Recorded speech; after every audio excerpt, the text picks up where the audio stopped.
सत्संग का क्या आदर है? सत्संग के प्रति आपका मन में क्या भाव है? आप क्या दे सकते हैं सत्संग के लिए? आप 3 घंटा यहाँ बैठ रहे हैं, कथा सुनते हैं, क्या दे जाएंगे आप किसी कथाकार को, किसी व्यास को, किसी संत को? क्या दे जाएंगे? जो सत्संग वो आपको दे रहा है, जो हरि कथा वो आपको सुना रहा है, उसके बदले आप उसे क्या दे जाएंगे? कुछ धनराशि, फल, वस्त्र? क्या यह पर्याप्त है? क्या यह पर्याप्त है उसका आदर करने के लिए जो वो आपको दे रहा है? क्या आदर करते हैं सत्संग का? सत्संग का वास्तविक आदर देखो भैया, मैं तो कहूँ तो मैंने अपने जीवन में एक बात देखी है कि सत्संग में गए और सत्संग से कुछ लेकर नहीं आए तो सत्संग में जाना मुझे लगता है व्यर्थ है। हमारे यहाँ कहते हैं कि कथा के बाद बात, कथा से बात और कथा के बाद प्रसाद, 2 चीजें जरूर लेकर जाइए। तो क्या बात लेकर जाए साथ में? अरे आप कभी मंदिर भी जाते हैं तो ठाकुर जी के लिए कुछ ना कुछ भेंट, कुछ नहीं तो पत्र पुष्प ये तो लेकर ही जाते हैं। फिर सत्संग में क्या भेंट लेकर आए हैं? श्रद्धा का पुष्प लेकर आइए और कुछ मत दीजिए। आपका धन, वैभव, संपत्ति आप भले ही ना दीजिए, श्रद्धा का पुष्प लेकर सत्संग में प्रवेश करिए। कथा में आते हैं तो मन में श्रद्धा लेकर आइए। वास्तविक सत्संग का आदर वही है। और मैं तो कहूँ, मेरी दृष्टि में तो ऐसा आता है कि अगर मन में श्रद्धा नहीं है तो कथा के संबंध में हम तर्क कुतर्क करके अनेकों प्रश्न खड़े कर सकते हैं और होते भी हैं। कथा के बाद कई कुतर्की आते हैं हमारे पास। पर सत्संग का वास्तविक आदर ही यह है। मैं तो कहूँगी कि मैंने अपने जीवन में जो अनुभव किया है कि अगर आप श्रद्धा लेकर जाते हैं तभी आप कुछ पा सकते हैं।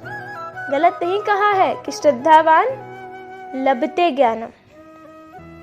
क्या लेकर जाए सत्संग में? तो श्रद्धा का पुष्प लेकर जाइए। और क्या लेकर आए कथा से? कहते कथा के से एक बात, तो क्या लेकर आए? तो कथा से व्याकुलता लेकर आइए। कैसी व्याकुलता? कहेंगे कि कथा तो मन को शांति प्रदान करने का साधन है, कथा से तो मन को शांति मिलना चाहिए, सुकून मिलना चाहिए। तो कथा से अगर व्याकुलता मिल जाए तो हम क्यों कथा में जाए? संसार की व्याकुलता नहीं, कथा से व्याकुलता लेकर आओ, भगवान से मिलन की व्याकुलता। वो कैसी व्याकुलता है? संसार से कुछ अलग है? हाँ, बिल्कुल अलग है।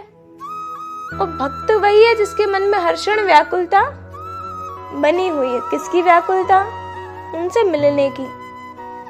और एक स्थिति भजन की तो शायद ऐसी आती है कि जब भक्त को भजन में ही, उस व्याकुलता में ही इतना आनंद आने लगता है कि चाहे उसे हरि ना मिले, फिर उसे इस बात से फर्क नहीं पड़ता।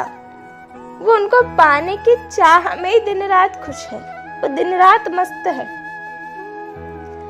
एक बार एक कहानी कहूँ, एक बार एक गुरु से एक शिष्य ने प्रश्न किया कि गुरुदेव, आपने कहा कि ईश्वर उस दिन मिलेंगे जब ईश्वर के प्रति मन व्याकुल हो उठेगा, तो ये कैसी व्याकुलता है? गुरुजी ने मौन रहे। जब साथ में दोनों गंगा स्नान के लिए गए, जैसे ही शिष्य ने डुबकी लगाई, गुरुजी ने सिर पर हाथ रख दिया। अब शिष्य बाहर आने का प्रयास करे, पानी से बाहर ही ना आ पाए। शिष्य ने अपना पूरा प्रयास किया और अंत में शिष्य ने अपने गुरु पर बल का प्रयोग किया और गंगा से बाहर आया। आकर कहता है, क्या आप मेरे प्राण लेना चाहते थे? गुरुजी ने कहा कि मन में व्याकुलता आई, अपना पूरी ताकत लगा दी। ये नहीं सोचा कि गुरु शिष्य के क्या मर्यादा है, अपना पूरा बल लगा दिया ना अपने आप को बचाने के लिए। बस यही व्याकुलता जिस दिन ईश्वर से मिलने के लिए मन में आ जाएगी, उस दिन ईश्वर स्वतः मिल जाएंगे। उस दिन कोई कठिन नहीं हो रही। व्याकुलता मन में है, ऐसा नहीं है मन में नहीं है हमारे, पर संसार के प्रति है। और दिन में कई बार व्याकुल हो जाते हैं।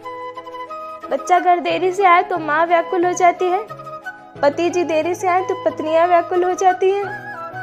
पत्नी जी कहीं गई हो, फोन नहीं लग रहा हो तो पतिदेव व्याकुल हो जाते हैं।